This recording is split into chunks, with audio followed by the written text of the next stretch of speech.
अंतःकरण से आवाज आनी चाहिए कि हमें पर्यावरण को बचाना है, उसको संरक्षित करना है। आने वाली पीढ़ी की रक्षा के लिए हम उन्हें विरासत में क्या देकर जाएंगे? हमारा प्रयास यही होना चाहिए। पेड़ जितने ज्यादा होंगे, वातावरण उतना ही स्वच्छ, सुंदर और शांत होगा। आइए हम सब मिलकर पर्यावरण संरक्षण का प्रण लें। श्रोताओं, यह पृथ्वी हमारा गृह स्थान है।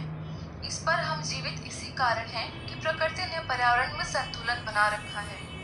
जीवन की रक्षा और विकास के लिए हवा, पानी, भोजन, प्रकाश, पेड़ पौधों और अन्य जीव प्रजातियों की जितनी और जिस मात्रा में आवश्यकता है, प्रकृति उन्हें उस मात्रा में बनाए रखती है। यह संतुलन अब बिगड़ रहा है। इसे हम मनुष्यों ने ही बिगाड़ा है। मनुष्य प्रकृति के अनुरूप जीवन यापन न करने वाला एकमात्र घटक है। शेष सभी प्राणी प्रकृति के अनुरूप जीवन यापन करते हैं। मनुष्य ने यही नहीं किया, बल्कि प्रकृति को अपने अनुरूप बनाने के प्रयास भी किए हैं। मनुष्य में स्वामी बनने की जबरदस्त भावना है। इसी भावना ने पर्यावरण का विनाश कर समूचे पृथ्वी ग्रह को ही विनाश के मुंह में पहुंचा दिया है। उसने जंगलों को देखा और सोचा कि यह मेरे लिए है, नदियां मेरे लिए है, जीव जंतु भी मेरे लिए हैं। पेड़ काटे और उनका फर्नीचर, दरवाजे, खिड़कियां बना ली। नदियों पर बांध बांधे और जल का भी अंधाधुंध दोहन किया। जीव जंतु को या तो अपना गुलाम बना लिया या उन्हें भोजन की तरह प्रयोग करने लगा। आरंभ में जब मनुष्यों की संख्या कम और प्रकृति की संपदा अपार थी, तो इस दोहन का प्रभाव दिखाई नहीं दिया। परंतु धीरे धीरे ऐसी स्थिति आई कि मनुष्यों की संख्या निरंतर बढ़ती चली गई और प्रकृति की संपदा उसी अनुपात में घटती चली गई। इससे असंतुलन पैदा हो गया। मनुष्य को जीवित रहने के लिए सबसे पहले प्राणवायु चाहिए। यह प्राणवायु हमें पेड़ पौधों से मिलती है, परंतु हमने अपने ही लालच के कारण जंगलों को काट कर नष्ट कर दिया। अब हालात यह है कि प्राणवायु देने वाले घट रहे हैं, जबकि प्राणवायु लेने वाले निरंतर बढ़ रहे हैं। इसी की चर्चा अब हम कर रहे हैं, दुनिया में जो हमें प्राणायाम के माध्यम से मिलती है। बची है। यही दशा पानी की भी है। पानी भी इतना घट चुका है कि भूमिगत जल स्रोत समाप्त हो रहे हैं। पीने के पानी का संकट सारी दुनिया के सामने आ गया है। भोजन के लिए भी मनुष्य को बड़े संकट का सामना करना पड़ेगा। शहरीकरण बढ़ने के कारण खेती की जमीन लगातार कम हो रही है। शहरीकरण ने कचरे की समस्या, शोर, प्रदूषण और अस्वास्थ्यकर परिस्थितियां पैदा कर दी हैं। ऐसी सभी गतिविधियों ने मिलकर हमारे पर्यावरण को प्रदूषित कर दिया है। पर्यावरण इतना बिगड़ चुका है कि अब पृथ्वी ग्रह का बचा रहना असंभव होता जा रहा है। हमारा जीवन ही खतरे में पड़ गया है। जरूरत है समय रहते हमारे चेतने की। चेतना से तात्पर्य है कि हम पर्यावरण के संकटों को समझें और उसे सुधारने में अपना योगदान दें। पर्यावरण रक्षा के उपाय बहुत सरल हैं। हमें अपने जीवन शैली में थोड़ा सा बदलाव लाना होगा बस। हम प्रतिवर्ष 10-5 पेड़ लगाएं, पानी का दुरुपयोग न करें, किसी प्राणी की हत्या न करें। मच्छर, चींटी, सांप, बिच्छुओं का जीवित रहना भी हमारे जीवित रहने के लिए बहुत जरूरी है। प्राकृतिक संसाधनों का उपयोग संतुलित रूप से करें। जानवरों को मारकर उनकी खाल, बाल, सींग आदि से बनी वस्तुओं का उपयोग न करें। सभी जीव और वनस्पति प्रजातियों का जीवित रहना पर्यावरण के लिए अनिवार्य है। इसे ही जैव विविधता का संरक्षण कहा जाता है। हमें पर्यावरण संरक्षण की भावना से ही जीवन शैली बनानी होगी, तभी पर्यावरण की रक्षा हो सकेगी। श्रोताओं, भारतीय संस्कृति में जियो और जीने दो का सिद्धांत सर्वोपरि रहा है, जो केवल प्राणियों तक ही सीमित नहीं। इसमें चर, अचर, जड़ चैतन्य, प्रकृति का हर घटक शामिल है। मनुष्य जीवन और प्रकृति के बीच सामंजस्य इसका मूल मंत्र रहा है, जिसमें प्रकृति का अंग बनकर रहने का भाव रहा है कि उससे उतना ही लिया जाए कि जितना आवश्यक हो।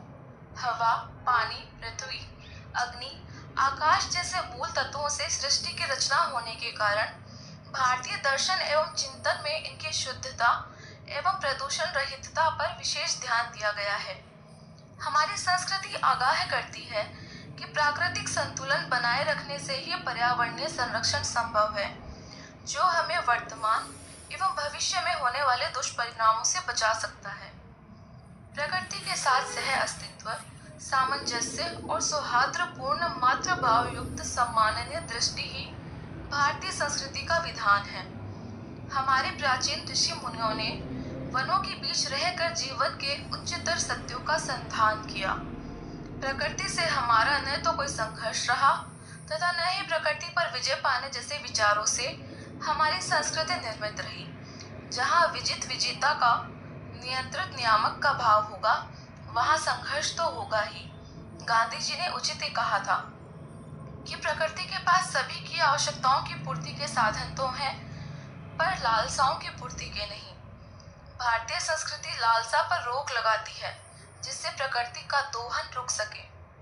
श्रोताओं, पर्यावरण के प्रति भारतीय दृष्टि पर प्रकाश डालते हुए कवि टैगोर कहते हैं कि भारत में वन और प्राकृतिक जीवन मानव जीवन को एक निश्चित दिशा देते थे। मानव जीवन प्राकृतिक जीवन की वृद्धि के साथ निरंतर संपर्क में था। वह अपनी चेतना का विकास आसपास की भूमि से करता था। उसने विश्व की आत्मा तथा मानव की आत्मा के बीच के संबंध को महसूस किया। मानव और प्रकृति के मध्य के इस तारतम्य ने पर्यावरण को आत्मा अर्पित करने के शांतिपूर्ण एवं बेहतर तरीकों को जन्म दिया। वस्तुतः भारतीय संस्कृति में पर्यावरण संरक्षण के प्रति विशिष्ट भाव अंतर्निहित रहा है। प्रकृति नियमों के अनुरूप जीवन व्यतीत करने की बात करते हुए यजुर्वेद कहता है कि प्रकृति देवी के सौंदर्य को देखो, उसमें प्रसन्नता को प्राप्त करो, जो मूर्त रूप में भगवान का काव्य है। अथर्ववेद कहता है कि हे पृथ्वी, तेरी धरती पर विचरण करने वाले सभी छोटे बड़े प्राणी, जिनमें मनुष्य का भी समावेश हो जाता है, परम पिता परमात्मा के अंश से उत्पन्न हुए हैं। उनको तेरे जल, वायु और सौर ऊर्जा से सुखी रूपी पोषण प्राप्त हो। श्रीमद् भागवत के अनुसार हम सभी परमात्मा के खेल खिलौने हैं और उनकी रचना को सुंदर व समुन्नत बनाने के लिए विशेष उद्देश्य हेतु भेजे गए हैं। हम सब उस एक परम पिता परमेश्वर से उत्पन्न भाई भाई हैं। इसके अंग अवयव हैं। यदि ऐसा भाव रहा तो प्रकृति के प्रति स्वस्फूर्त संवेदना बनी रहेगी और ऐसे में न ही पर्यावरण प्रदूषण होगा और न ही प्रकृति का दोहन होगा। इसी तरह शांति पाठ में पर्यावरण के महत्व के भाव ही निहित हैं और साथ ही प्रकृति के कोप से होने वाले भयंकर परिणाम से बचने के उपाय भी। सृष्टि के हर घटक में देवी आस्था रखने वाली वैदिक संस्कृति में पर्यावरण को तैयार करने वाले पृथ्वी, वायु, जल, आकाश, चंद्र और सूर्य आदि मूलभूत तत्वों को देवता की संज्ञा दी गई है। हमारे शरीर व जीवन के पोषण करने वाले इन तत्वों के संरक्षण के लिए तन मन धन से अर्पित होने का आदेश दिया गया है। इनकी शुद्धि, पवित्रता का भाव इसमें निहित है, जिसके लिए यज्ञ, हवन आदि करने का निर्देश दिया गया है। पर्यावरण के महत्व को देखते हुए प्रातः काल पंच तत्वों के स्मरण करने का भी विधान रहा है।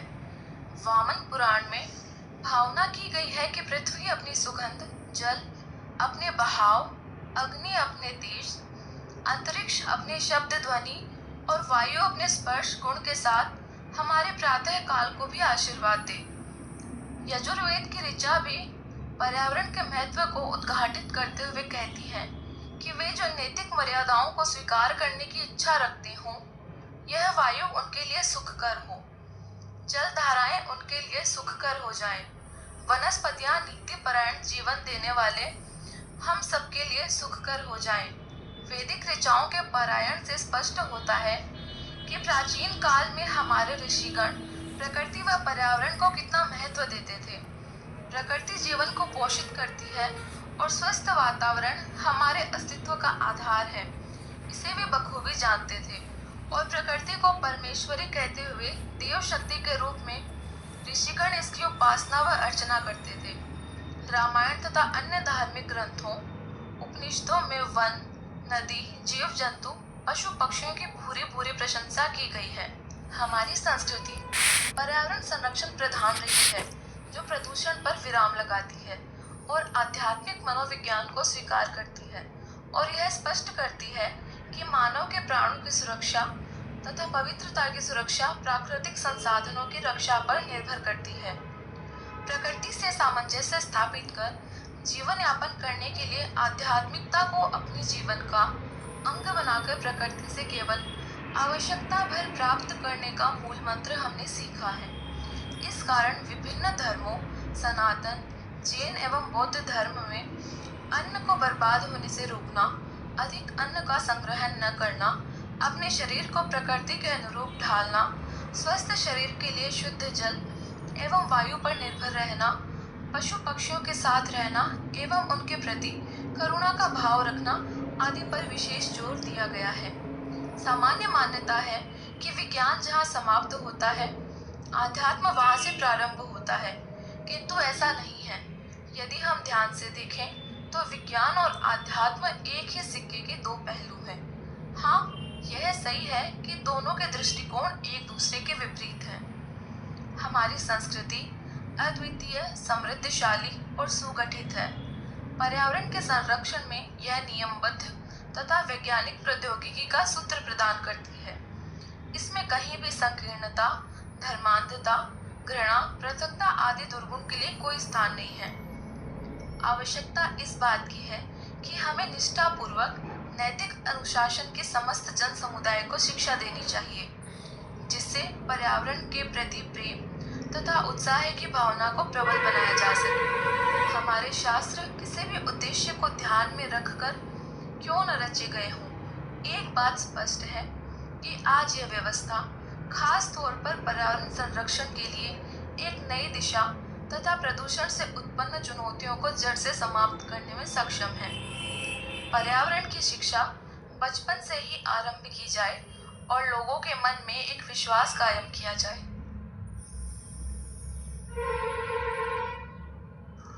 कार्यक्रम धरा की पुकार में अभी आपने सुनी वार्ता का विषय था पर्यावरण संरक्षण और भारतीय संस्कृति।